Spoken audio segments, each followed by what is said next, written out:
Painted application ધોરણ 6 થી 12ના વિદ્યાર્થીઓ માટે અપડેટ થઈ ચૂકી છે. આ એપ્લિકેશનમાં શું છે? બધા જ વિષયના વિડીયોઝ છે. ગુજરાતની બેસ્ટ ફેકલ્ટી દ્વારા લાઈવ લેક્ચર્સ છે. આઈએમપી પ્રશ્ન છે, ટેસ્ટ સિરીઝ છે અને ગુજરાતના તમામ વિદ્યાર્થીઓ સાથે તમે તમારી કમ્પેરિઝન કરી શકો છો.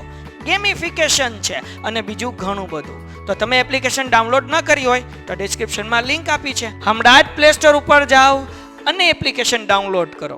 ઘરે બેઠીને સરસ મજાનું ગુજરાતની જોરદાર ફેકલ્ટી સાથે ભણો, સારા માર્ક્સે પાસ થાઓ. મહત્વ વિશે સમજાવી દીધું હતું. બીજો પ્રશ્ન આપણે કર્યા, ઉદ્યોગોનું વર્ગીકરણ. ભાઈ જો આ પ્રશ્ન મેં ભણાવ્યો હતો. હવે ભાઈ બધા હાથ ઘડીક નીચે મૂકો ને ભણવામાં ધ્યાન દો. આ પ્રશ્ન મોસ્ટ આઈએમપી છે એવું મેં કીધું હતું. ઉદ્યોગોનું વર્ગીકરણ. તો કે ભાઈ ઉદ્યોગોનું વર્ગીકરણ છે કેટલી રીતે થાય છે? તો કે ભાઈ ઉદ્યોગોનું વર્ગીકરણ મુખ્યત્વે 3 રીતે થાય. મેં ભણાવી દીધું છે, મને ખબર છે, છતાં એકવાર રિવિઝન કરો, કારણ કે આ પ્રશ્ન આઈએમપી છે. ફરીવાર રિવિઝ કરો. ઉદ્યોગોનું વર્ગીકરણ મુખ્ય 3 રીતે થાય છે. એમાં પહેલું છે માનવ શ્રમના આધારે. કે ભાઈ ઉદ્યોગોની અંદર માણસો કેટલા રોકાયેલા છે, ઉદ્યોગોની અંદર માણસ કેટલા છે, મજૂરો કેટલા છે, એના આધારે ઉદ્યોગ નક્કી થઈ શકે કે આ મોટો ઉદ્યોગ છે કે નાનો ઉદ્યોગ છે. દાખલા તરીકે 10-15 માણસો રાખેલા હોય કોઈ વેપારીએ, તો એ નાનો ઉદ્યોગ કહેવાય. પણ એની જગ્યાએ 500 થી 700 માણસો, 1000 માણસ કામ કરતું હોય તો મોટો ઉદ્યોગ કહેવાય. સમજાય છે? તો શ્રમિકોની સંખ્યાના આધારે ઉદ્યોગોનું વર્ગીકરણ થાય. શ્રમિકોની સંખ્યાના આધારે. એના પછી બોલવું પડે કે ન બોલવું પડે? હે, કોઈ પણ ટોપિક નવો શરૂ કરીએ એની પહેલા થોડુંક પાછળનું યાદ કરાવવું પડે કે ન કરાવવું પડે? કરાવવું પડે. ડાયરેક્ટ નવો સવાલ ન શરૂ કરી દેવાય. સમજો છો તમે? તમે કાલ સવારે શિક્ષકો કાંઈક બનશો ને ત્યારે ખબર પડશે તમને. હવે દાખલા તરીકે હું આવીને સીધો 5મો સવાલ શરૂ કરી દઉં તો અડધાને તો એ ન ખબર હોય, અગાઉના લેક્ચરમાં ન હાજર હોય તેને એ ન ખબર હોય કયું ચેપ્ટર ભણી. બરાબર? તો થોડુંક તમે છે ને ભાઈ સહકાર આપો. બરાબર છે? થોડુંક આમ સમજો. તો શ્રમિકોની સંખ્યાના આધારે ઉદ્યોગોનું વર્ગીકરણ. એના પછી માલિકીના આધારે ભાઈ, કે ભાઈ એની માલિકી કોની છે? કોઈ ખાનગી વ્યક્તિની છે, સરકારી માલિકી છે, કે સરકાર અને ખાનગી આ બે ભેગા થઈને સહકારી છે? તો 3 રીતે આ વાત કરીએ કે માલિકીના આધારે ઉદ્યોગોનું વર્ગીકરણ. એના પછી કાચા માલના સ્ત્રોતના આધારે. સાહેબ, કાચા માલના સ્ત્રોતના આધારે એટલે કાચો માલ કૃષિ આધારિત છે કે જમીનમાંથી મળે છે, કુદરતી રીતે ખનિજ આધારિત છે? તો કાચા માલના સ્ત્રોતના આધારે 2 પ્રકાર પાડી શકાય. કયા 2 પ્રકાર? કૃષિ આધારિત અને ખનિજ આધારિત. કાચા માલના સ્ત્રોતના આધારે ઉદ્યોગોનું વર્ગીકરણ કેટલા રીતે થાય? કાચા માલના કૃષિ આધારિત અને એક છે એ છે ખનિજ આધારિત. સમજાય છે? દાખલા તરીકે સુતરાઉ કાપડ છે તો એ કૃષિ આધારિત છે, લોખંડ છે તો એ ખનિજ આધારિત છે, ડાંગર છે તો એ કૃષિ આધારિત છે, સોનું છે તો એ ખનિજ આધારિત છે. સમજાય છે? તો યાદ રાખજો. સુતરાઉ કાપડ, રેશમી કાપડ, શણ, ઊની કાપડ, કાગળ, ખાંડ, ખાદ્ય તેલ વગેરે બનાવવા ઉદ્યોગો કૃષિ આધારિત છે. જ્યારે લોખંડ, પોલાદ, સિમેન્ટ, કાચ આ બધા કેવા છે? ખનિજ આધારિત. તો આ ભણાવી દીધું તું. આ ભાઈ કે છે વાત સાચી છે, ભણાવેલું જ છે, છતાં પણ જે લોકો ગયા લેક્ચરમાં નહોતા એને ખબર પડે કે આ બધી વસ્તુ ભણી ગયા છે. બરાબર? ભારતમાં સુતરાઉ કાપડ ઉદ્યોગ મેં કીધું તું મોસ્ટ આઈએમપી. આ પણ ભણાવી દીધેલો. બરાબર? કે ભારતની ઔદ્યોગિક આર્થિક વ્યવસ્થામાં સુતરાઉ કાપડ મુખ્ય છે. આ મોટા પાયાનો ઉદ્યોગ. કેમ મોટા પાયાનો ઉદ્યોગ? તેની અંદર માણસો કેટલા છે? કેટલા માણસોને રોજગારી આપે છે? 3.5 કરોડ માણસો. 3.5 કરોડ લોકો સુતરાઉ કાપડ સાથે જોડાયેલા છે. સુતરાઉ કાપડનો વ્યવસાયથી જોડાયેલા છે. વિચાર કરો. તો આ જે મોટો ઉદ્યોગ કહેવાય, રોજગારી આપે. સુતરાઉ કાપડનું પ્રથમ કારખાનું ક્યાં સ્થપાયું અથવા મિલ ક્યાં સ્થપાઈ? પરીક્ષામાં પ્રશ્ન પૂછાય આવડવો જોઈએ. ક્યાં સ્થપાઈ હતી? તો કે ભાઈ મુંબઈની અંદર. જ્યારે ગુજરાતમાં સુતરાઉ કાપડની પ્રથમ મિલ ક્યાં સ્થપાઈ છે? ગુજરાતમાં સૌપ્રથમ સુતરાઉ કાપડની મિલ ક્યાં સ્થપાઈ હતી? તો યાદ રહેવું જોઈએ ક્યાં? અમદાવાદમાં. ક્યાં? અમદાવાદમાં. ક્યારે? 1861. કોણે સ્થાપિત હતી? રણછોડલાલ છોટાલાલ રેટિયાવાળા આ પ્રથમ મિલ સ્થાપિત હતી અમદાવાદમાં. કઈ જગ્યાએ? અમદાવાદ. આ અમદાવાદને કયા નામે ઓળખાય? પૂર્વનું ભારતનું માન્ચેસ્ટર.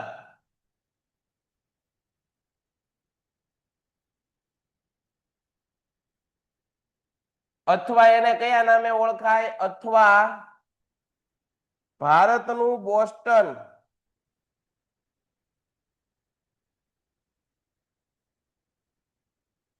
આટલી વસ્તુ ખબર હોવી જોઈએ. શરૂઆતમાં મોટા ભાગની મિલો મહારાષ્ટ્રમાં હતી, કારણ કે આ પ્રદેશો કપાસનું મોટું ઉત્પાદન કરતા. બરોબર, આ બધી વસ્તુ મેં ભણાવેલી. ભારતમાં મુંબઈમાં સૌથી વધારે મિલો આવેલી છે. સુતરાઉ કાપડની સૌથી વધારે મિલો ક્યાં આવેલી છે? બોમ્બે ની અંદર. આથી સુતરાઉ કાપડનું વિશ્વ મહાનગર તરીકે કોને ઓળખવામાં આવે છે? બોમ્બે. સુતરાઉ કાપડનું વિશ્વ મહાનગર તરીકે કોને ઓળખવામાં આવે છે? બોમ્બે. તમને પરીક્ષામાં એમ પ્રશ્ન પૂછાય કે ડેનિમ સિટી ઓફ ઇન્ડિયા, કેવું? ડેનિમ સિટી ઓફ ઇન્ડિયા તરીકે કોને ઓળખવામાં આવે છે? તો પણ આવશે મુંબઈ. કોણ આવશે? મુંબઈ. યાદ રાખજો. આ બધી વસ્તુ તમને યાદ હોવી જોઈએ. આગળ વધીએ. આ મેં ભણાવી દીધું હતું. આજે આ ઉદ્યોગ થી ઢીલો પડી ગયો છે. હવે જુઓ, ભારતમાં શણ ઉદ્યોગ. અહીંયા ધ્યાન આપજો. શણ ઉદ્યોગ. શણ એટલે શું? તમે કરિયાણાની દુકાનમાં ઓલું શ્રીફળ ને એવું લેવા જાઓ ત્યારે ઓલો કોથળો હોય, તો એ કોથળો શેનો બનેલો હોય? શણનો. કેનો બનેલો હોય? શણ. હવે આ શણના પાકને સૌથી વધારે શેની જરૂર પડે? પાણી. પાણી બગાડતો સૌથી વધુ પાણી બગાડતો પાક.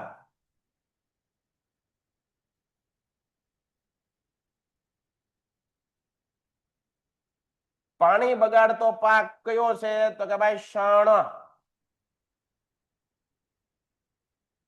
પાણી બગાડતો પાક કયો છે? શણ. શણ અને તેમાંથી બનતી વસ્તુઓના ઉત્પાદનમાં ભારત વિશ્વની અંદર પ્રથમ છે. આ તમારે યાદ રાખી લેવાનું. મોસ્ટ આઈએમપી, કારણ કે પહેલા નંબરે હોય એ વસ્તુ આપણા માટે આઈએમપી. શણના ઉત્પાદનમાં વિશ્વની અંદર, શણના ઉત્પાદનમાં વિશ્વમાં ભારત કેટલામાં નમે છે? પહેલા ક્રમે. ફર્સ્ટ. ભારત પહેલા ક્રમે. શણની વસ્તુઓની નિકાસમાં તેનું સ્થાન બાંગ્લાદેશ પછી બીજું છે. ભારતમાં શણની લગભગ 70 મિલો છે. કેટલી મિલો છે? 70. એમાં મોટા ભાગની પશ્ચિમ બંગાળમાં આવેલી. શા માટે? કારણ કે શણ છે ને એનો પાક નદી કાંઠે અથવા દરિયા કાંઠે થાય, જ્યાં પાણી વધારે હોય ત્યાં. પાણી ઓછું હોય ને ન થાય. કેમ? પાણીની બહુ જરૂર પડે. પાણીની બહુ બગાડ કરે આપણે.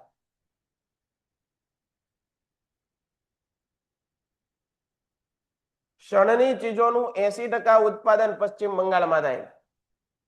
બરાબર. પશ્ચિમ બંગાળની અંદર સૌથી વધારે ઉત્પાદન થાય છે. જ્યારે 10% આંધ્રપ્રદેશમાં અને બાકીનું બિહાર, ઉત્તર પ્રદેશ, ઓડિશા, અસમ ને ત્રિપુરા. તમને એમ પૂછે નકશાની અંદર કે શણનું ઉત્પાદન કરતા રાજ્યને નકશામાં દર્શાવો, તો કેટલા રાજ્ય યાદ રાખશો? 2. કારણ કે સૌથી વધારે કોણ ઉત્પન્ન કરે? પહેલા નંબરે કોણ? પશ્ચિમ બંગાળ, 80%.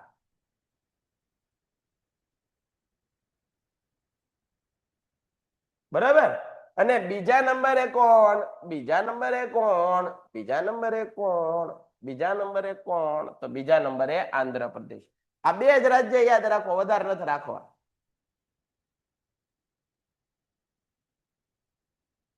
વાહ સાહેબ, આવડી ગયો. પહેલા નંબરે પશ્ચિમ બંગાળ, બીજા નંબરે આંધ્ર.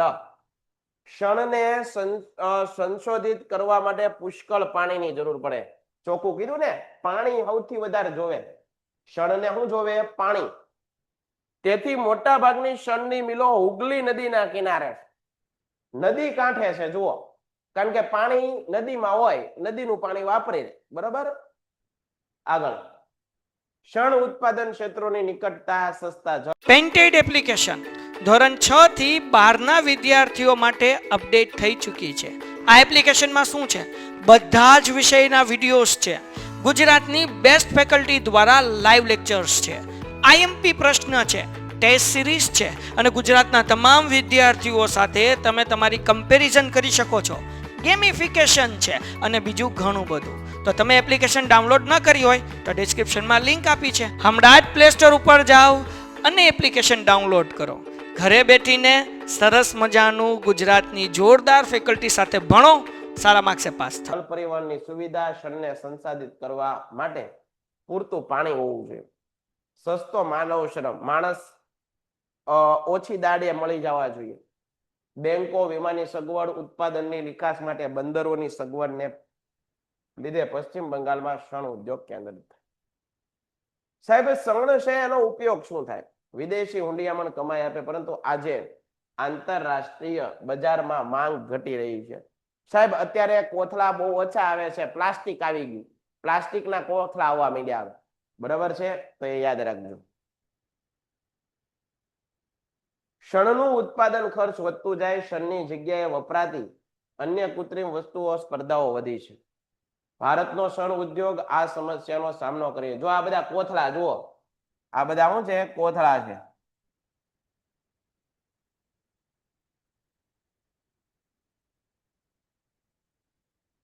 પેલા છે ને ભાઈ, પેલા મમ્મી છે ને કરિયાણાની દુકાને, અમારે એવું હતું પેલા મોટા ભાગે મમ્મી કરિયાણાની દુકાને વસ્તુ લેવા જાય તો કોથળા લેતા આવે, અને કોથળાના મમ્મી સીવીને શું બનાવે? પગ લૂછણિયા બનાવે અને એ ઘરમાં રમતા.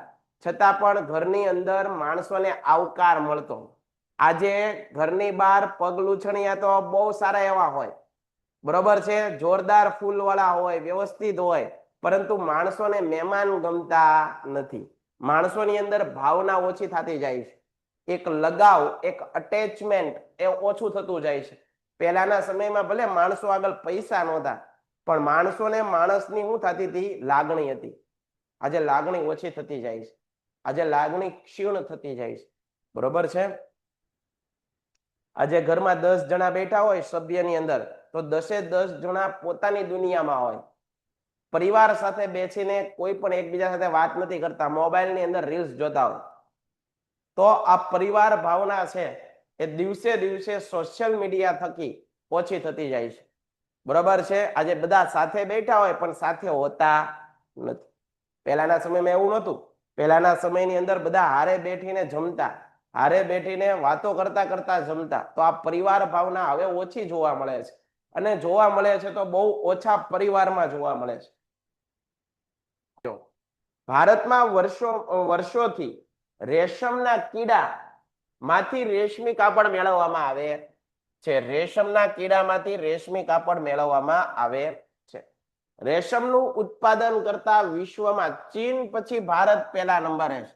પહેલા નંબરે ચીન અને બીજા નંબરે ભારત. બરાબર. રેશમનું સૌથી વધુ ઉત્પાદન કરે છે. ભારતમાં 4 પ્રકારના રેશમનું ઉત્પાદન થાય છે. પરીક્ષા માટે મોસ્ટ આઈએમપી હોય તો આ પરીક્ષામાં પૂછાય છે. શબ્દ સમજાવો એમ કે, શું કે? શબ્દ સમજાવો. આયા ધ્યાન આપો. તમને એમ પ્રશ્ન પૂછે શેતુર શું છે? શેતુર શબ્દ સમજાવો. તમને એમ પૂછે મુગા, આ મુગા શું છે? શબ્દ સમજાવો. તમને એમ પૂછે ટસર, આ પ્રશ્ન પૂછાઈ ગયો, ટસર આ શું છે? તમને એમ પૂછે ઈરી, આ શું છે? તો તમારે એમ લખવાનું. આ 3 વસ્તુ એક એક માર્કમાં પૂછાય તો તમારે શું લખવાનું કે આ ઉપરના રેશમના પ્રકાર છે. આટલું લખો ને 1 માર્ક આપે. આને સમજ્યા કહેવાય. જો આટલું સમજણ આવડ્યું હોય તો આ 1 માર્ક આપે તમને. આ પરીક્ષામાં પૂછાણો તો ટસર. તો હવે પછી એવું પણ આ મુગા પણ પૂછાઈ શકે, શેતુર પણ પૂછાઈ શકે, ઈરવી પણ પૂછાઈ શકે. તો શબ્દ સમજાવો પણ પૂછાય છે પરીક્ષામાં. બરાબર છે, સમજાય છે. ભારતમાં રેશમના કાપડની 300 મિલો છે. કેટલી મિલો છે? 300 જેટલી મિલો છે રેશમના. બરાબર, યાદ રાખજો.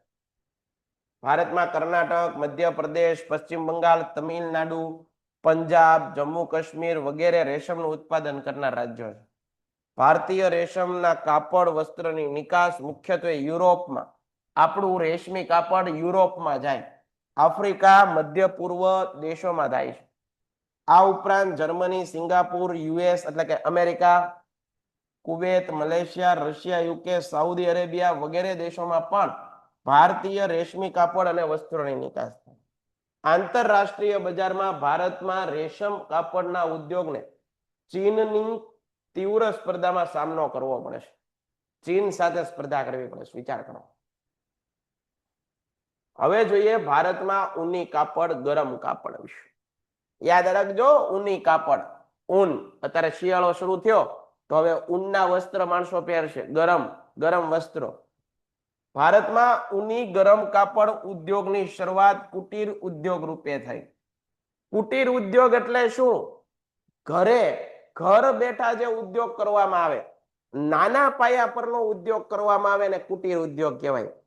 બહેનો છે, બહાર ન નીકળવું હોય તો ઘરે બેઠા બેઠા કામ કરે અને કંઈક રોજીરોટી કમાય તો એને કુટીર ઉદ્યોગ કહેવાય. પાપડ બનાવવા, અથાણા બનાવવા, ભરત કામ કરવું, પછી બરોબર આ ઊનના વસ્ત્ર બનાવવા, બરોબર. તો આ બધા કુટીર ઉદ્યોગ છે.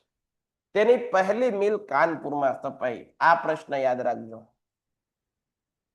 બરાબર, ઊની કાપડની પ્રથમ મિલ કાનપુરમાં સ્થપાઈ. પછી ધારીવાર અને બેંગ્લોરમાં આવી મિલ સ્થપાઈ. ભારતનો ગરમ ઊની કાપડ ઉદ્યોગ પંજાબ, મહારાષ્ટ્ર, ઉત્તર પ્રદેશ, ગુજરાત, હરિયાણા, કર્ણાટક, જમ્મુ કાશ્મીર, રાજસ્થાનના કેન્દ્રિત થયેલો છે. આજે ભારતમાં ઊની કાપડની સૌથી વધારે મિલો પંજાબમાં છે.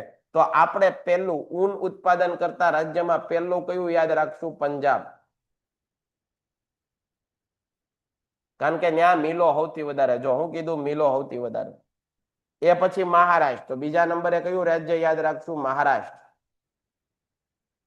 પંજાબમાં ધારીવાર, લુધિયાણા, અમૃતસર, મહારાષ્ટ્ર, મુંબઈ, ઉત્તર પ્રદેશ, કાનપુર, શાહજહાંપુર, આગ્રા, મિર્ઝાપુર, ગુજરાતમાં અમદાવાદ, જામનગર, હરિયાણા પાણીપત, ગુડગાંવ, રાજસ્થાનના બિકાનેર, જયપુર, જમ્મુ કાશ્મીર, આ બધાની અંદર મિલો આવેલી છે. ભારતમાં ઊનમાંથી ગાલીચા પણ બનાવવામાં આવે છે. ભારતમાં America, Russia, Canada, Germany, France વગેરે યુરોપના દેશોમાં આપણે આ ઊની કાપડ છે એ મોકલીએ છીએ. ઊનનું કાપડ છે આપણે આ બધા દેશોમાં મોકલીએ છીએ. તો આજ પૂરતું આપણે આટલું રાખીએ છીએ. બરાબર છે. હવે પછી કાલે આગળથી પાછા સમજશું. તો અત્યાર સુધીમાં આપણે કેટલા આઈએમપી પ્રશ્ન કર્યા એની વાત કહી દઉં તો એક સુતરાઉ કાપડ, રેશમી કાપડ, બરાબર છે. તો આ મોટા ઉદ્યોગો થયા. પછી ઉદ્યોગોનું વર્ગીકરણ, પછી રેશમના કીડાના પ્રકાર, આ પાકા કરી નાખવાના. રેશમના પ્રકાર તમારે યાદ રાખી જ લેવાના છે. બરાબર, તો આટલી વસ્તુ તમને આવડવી જોઈએ. તો ફરી પાછા કાલે મળીએ છીએ. ત્યાં સુધી જય હિન્દ, જય ભારત, ધન્યવાદ. ભારત માતા કી જય. પેન્ટેડ એપ્લિકેશન ધોરણ 6 થી 12ના વિદ્યાર્થીઓ માટે અપડેટ થઈ ચૂકી છે. આ એપ્લિકેશનમાં શું છે? બધા જ વિષયના વિડીયોઝ છે. ગુજરાતની બેસ્ટ ફેકલ્ટી દ્વારા લાઈવ લેક્ચર્સ છે. આઈએમપી પ્રશ્ન છે, ટેસ્ટ સિરીઝ છે અને ગુજરાતના તમામ વિદ્યાર્થીઓ સાથે તમે તમારી કમ્પેરિઝન કરી શકો છો. ગેમિફિકેશન છે અને બીજું ઘણું બધું. તો તમે એપ્લિકેશન ડાઉનલોડ ન કરી હોય તો ડિસ્ક્રિપ્શનમાં લિંક આપી છે. હમણાં જ પ્લે સ્ટોર ઉપર જાઓ અને એપ્લિકેશન ડાઉનલોડ કરો. ઘરે બેઠીને સરસ મજાનું ગુજરાતની જોરદાર ફેકલ્ટી સાથે ભણો, સારા માર્ક્સે પાસ થાઓ.